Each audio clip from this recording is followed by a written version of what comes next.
There are 6 deadly forces working right now to kill the spiritual gifts that God placed inside you, and most chosen ones never recognize them until their anointing has been destroyed. You have noticed the difference. Something that once operated powerfully through your life has grown dim. Gifts that once defined your spiritual walk have weakened without explanation. The discernment is not as sharp. The prophetic flow is not as clear. The faith is not as bold. The anointing is not as heavy. Something has changed, and you cannot identify why. This did not happen randomly. It happened because gift killers entered your life and began their silent work of destruction while you remained unaware of their presence and effect. The enemy cannot remove what God has deposited, but he can create conditions where gifts cannot thrive. He can introduce elements that suffocate spiritual life and power systematically. 1 Timothy chapter 4 verse 14 warns, do not neglect the gift that is in you. This implies gifts can be neglected. They can be abandoned. They can be allowed to atrophy. 2 Timothy chapter 1 verse 6 urges Timothy to stir up the gift of God which is in you. If gifts needed stirring, they can die down. The flame can diminish. Today, I will expose 6 spiritual gift killers that every chosen one must identify and eliminate immediately before they complete their destructive work in your life. The first gift killer is unconfessed and unrepented sin that creates a barrier between you and the Holy Spirit, who is the source of every gift operating in your life.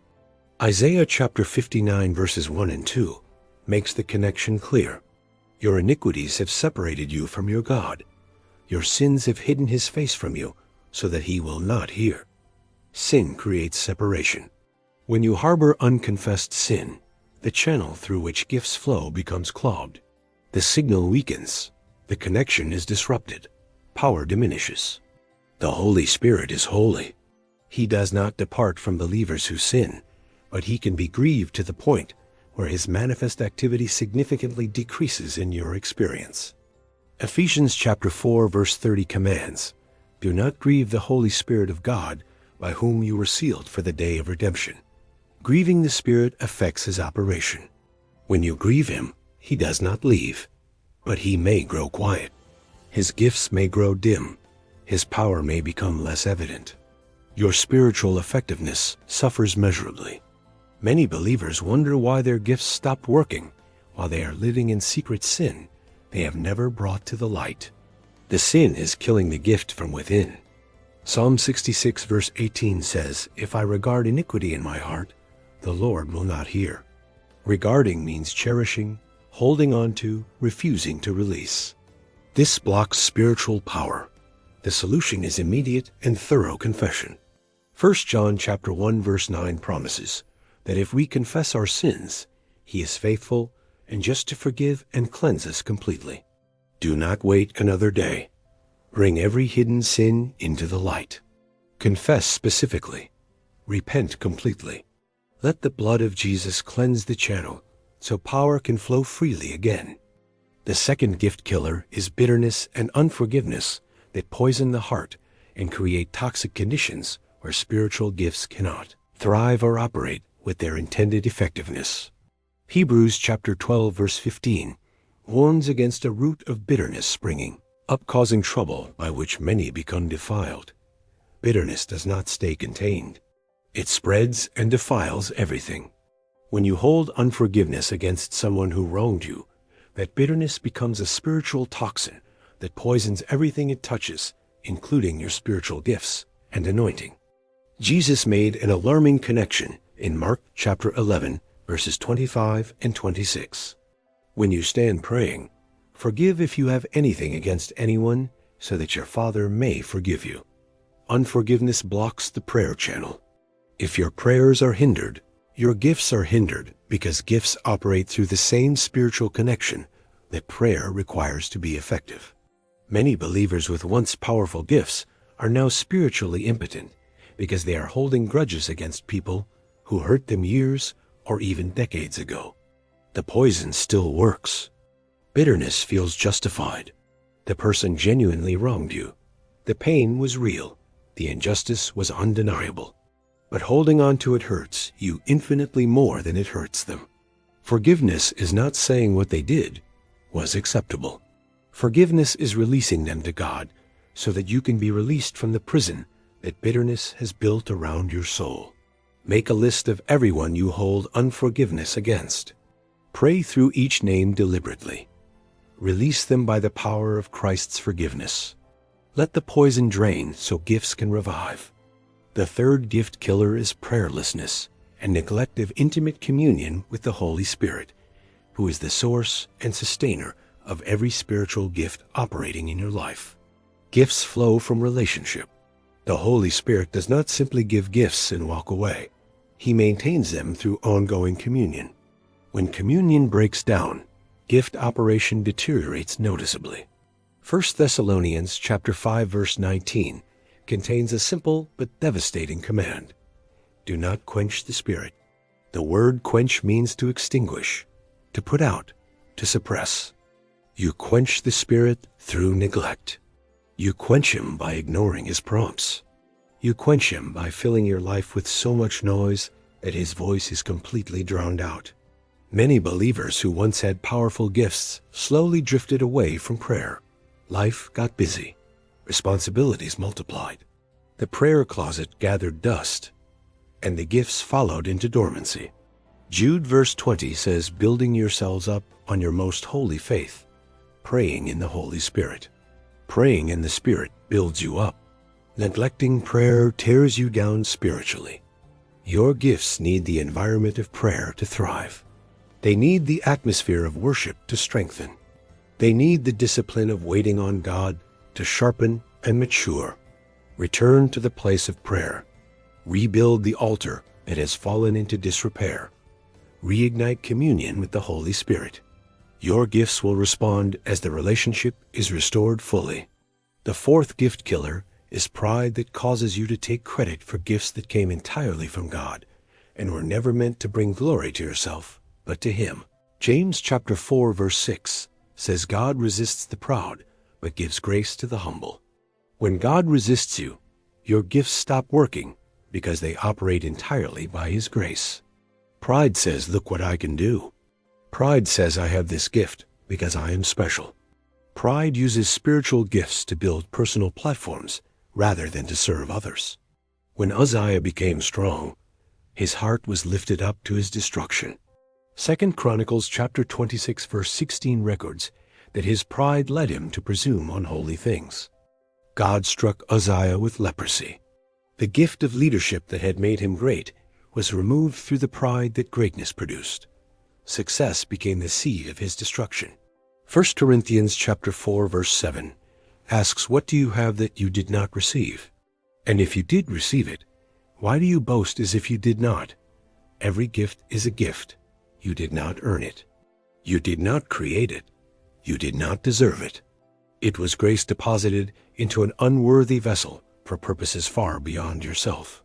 When you take credit for gifts, you insult the giver.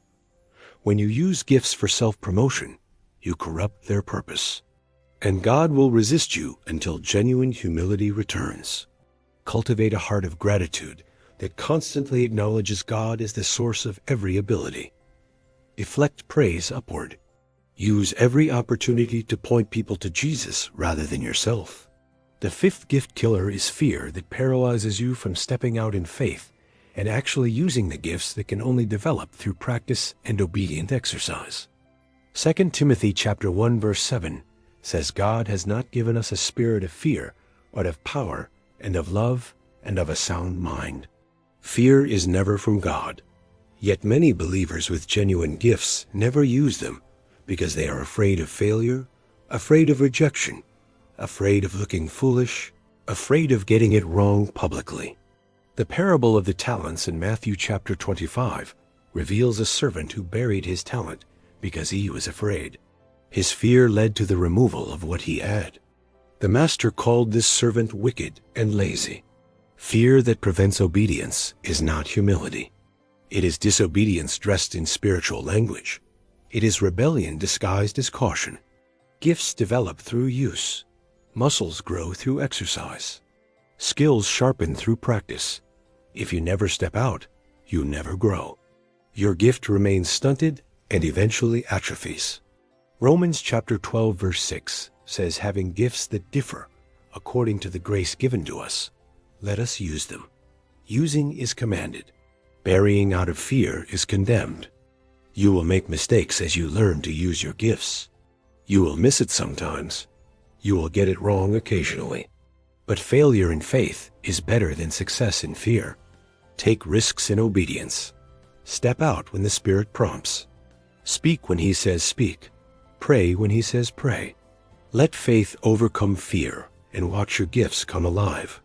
The sixth gift killer is worldliness and distraction that divide your heart and prevent the single-minded focus that spiritual gifts require to operate at full capacity.